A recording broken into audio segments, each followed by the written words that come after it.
गणतंत्र दिवस समारोह में राष्ट्रपति के बग्घी में आने की परंपरा 1984 तक चलती रही थी, लेकिन तत्कालीन प्रधानमंत्री इंदिरा गांधी की हत्या के बाद सुरक्षा कारणों से इसका स्थान हाई सिक्योरिटी वाली कार ने ले लिया।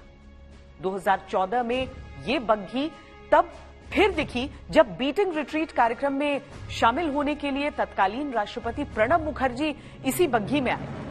उनके बाद राष्ट्रपति बने रामनाथ कोविंद ने भी इस बग्घी का औपचारिक प्रयोग जारी रखा। राष्ट्रपति की शपथ लेने जब वो आए तो कार छोड़कर इसी बग्घी में आए और लौटते समय प्रणब मुखर्जी के साथ इसी बग्घी में गए।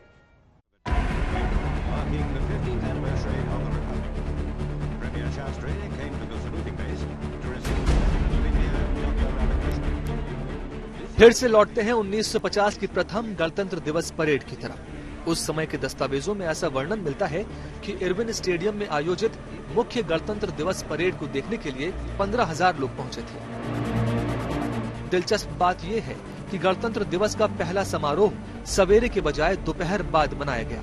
तब राष्ट्रपति को 31 तोपों की सलामी दी गई। राष्ट्रपति को 31 तोपों की सलामी देने की परंपरा 70 के दशक तक चली।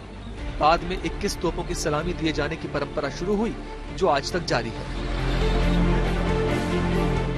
21 तोपों से फायरिंग नहीं की जाती है। इसके बजाय भारतीय सेना की 7 तोपों, जिन्हें 25 पाउंडर्स के रूप में जाना जाता है, का उपयोग 3 राउंड में फायरिंग के लिए किया जाता है। दिलचस्प तथ्य ये है कि तोपों की सलामी का समय उस समय से मेल खाता है जिस समय राष्ट्रगान बजाया जाता है। पहली फायरिंग राष्ट्रगान के शुरुआत में होती है और आखिरी फायरिंग ठीक 52 सेकंड के बाद होती है।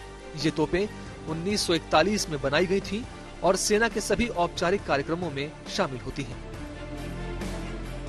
तब के इरविन, अब के ध्यानचंद स्टेडियम में सेना के तीनों अंगों ने राष्ट्रपति के सामने परेड की, राष्ट्रपति को सलामी दी। यह परंपरा आज भी जारी है। भारत के प्रथम गणतंत्र दिवस समारोह के प्रथम मुख्य अतिथि इंडोनेशिया के तत्कालीन राष्ट्रपति सुकर्णो थे। सुकर्णो को रिसीव करने खुद प्रधानमंत्री पंडित जवाहरलाल नेहरू एयरपोर्ट पर गए थे। समारोह में मेजर सोमनाथ शर्मा मरणोपरांत को 1947 में पाकिस्तान के साथ युद्ध में उनकी बहादुरी और सर्वोच्च बलिदान के लिए पहला परमवीर चक्र प्रदान किया गया। परेड पुराने किले के ऊपर इरविन एम्फी थिएटर से शुरू हुई और लाल किले तक चली। पूरे देश में देर रात तक उत्सव मनाया जा रहा था। पहले गणतंत्र दिवस के दिन को राष्ट्रीय अवकाश घोषित किया गया। अवकाश की वो परंपरा भी अब तक जारी है। समय के साथ परंपराएं बदली भी और उन्होंने नया रूप भी लिया, क्योंकि भारत तेजी से अपने पैरों पर खड़ा होने लगा था और वो दुनिया के साथ ताल से ताल मिलाकर चलने के लिए बेताब दिखने भी लगा था। साल बदला और आया 1951। तारीख वही थी 26 जनवरी, लेकिन परंपरा बदल गई। पहला गणतंत्र दिवस समारोह दोपहर बाद मनाया गया था। दूसरे ही गणतंत्र दिवस से समारोह सुबह मनाया जाने लगा। इस बार भारत के मुख्य अतिथि थे नेपाल नरेश त्रिभुवन वीर विक्रम शाह। नेपाल नरेश का होना भारत की उस विदेश नीति का भी परिचय था जिसमें पड़ोसियों की भूमिका बेहद अहम होने वाली थी। साल 1952 भारत के लिए बेहद अहम था। इसी साल से देश में आम चुनावों का शुभारंभ हुआ और इसी साल से गणतंत्र दिवस समारोह की संपन्नता का विधिवत ऐलान करने के लिए बीटिंग रिट्रीट की परंपरा भी शुरू हुई। बीटिंग रिट्रीट में महात्मा गांधी की पसंदीदा धुन अबाइड विद मी को 2022 तक बजाया जाता रहा। अबाइड विद मी को स्कॉटिश कवि हेनरी फ्रांसिस ने 1847 में लिखा था और वर्ल्ड वॉर 1 में ये काफी लोकप्रिय हुई। 2022 के बाद से अब ये धुन बीटिंग रिट्रीट का हिस्सा नहीं है। 2009 में पूर्व राष्ट्रपति आर वेंकटरमन के निधन और 2001 में गुजरात भूकंप के कारण बीटिंग रिट्रीट का आयोजन नहीं हुआ। ऐसा अब तक इन्हीं 2 मौकों पर हुआ है।